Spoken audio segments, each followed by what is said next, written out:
Proses produksi NaOH menggunakan sel diafragma. Apa itu NaOH?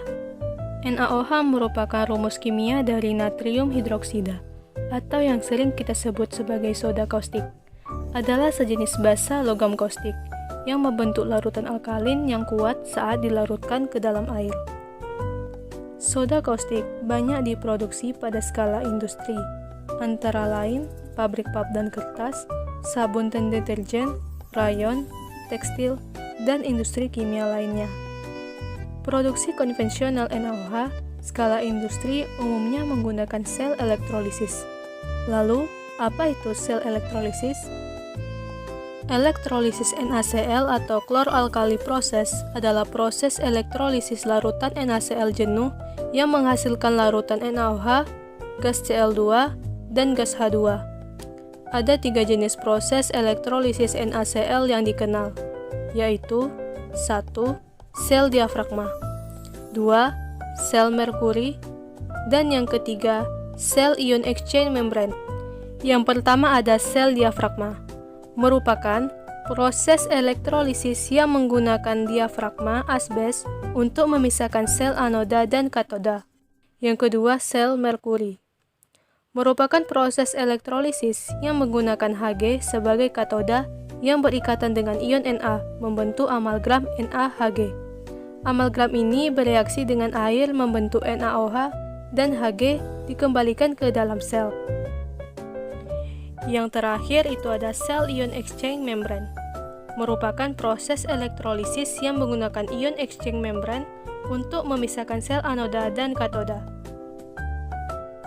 Nah, pada kesempatan kali ini, saya akan menjelaskan lebih dalam mengenai proses produksi NaOH menggunakan sel diafragma.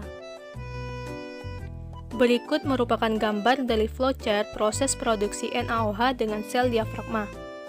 Ruang anoda dan katoda pada proses elektrolisis menggunakan sel diafragma dipisahkan oleh sekat yang disebut dengan diafragma. Diafragma berfungsi untuk menjaga agar tidak terjadinya pencampuran atau bercampurnya gas klorin dan gas hidrogen. Karena apabila terjadi pencampuran antara kedua gas ini, maka akan terjadi ledakan dan juga akan mencegah terjadinya reaksi antara soda kaustik yang nantinya dihasilkan dengan klorin. Apabila NaOH dan klorin bereaksi, maka akan menghasilkan natrium hipoklorit atau natrium klorat pada temperatur operasi di atas 40 derajat Celcius. Elektrolisa dengan menggunakan sel diafragma ini nantinya akan dialirkan oleh sel elektrolisa tersebut dari arah anode menuju ke arah katode yang berlawanan arah dengan aliran elektron. Kemudian, larutan NaCl yang ada di dalam saturated brane masuk menuju ruang anode. Di dalam ruang anode ini akan terjadi reaksi ionisasi NaCl membentuk ion-ion pembentuk NaCl, yaitu ion Na+ dan ion Cl-.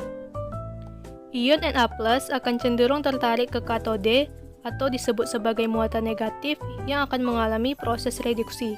Sedangkan ion Cl- akan cenderung tertarik ke anode atau disebut sebagai muatan positif yang akan mengalami proses oksidasi. Pada saat itu, Cl- akan melepaskan elektron pada saat mengalami proses oksidasi, sehingga membentuk gas klorin sebagai produk samping yang dilepaskan pada sisi atas anode.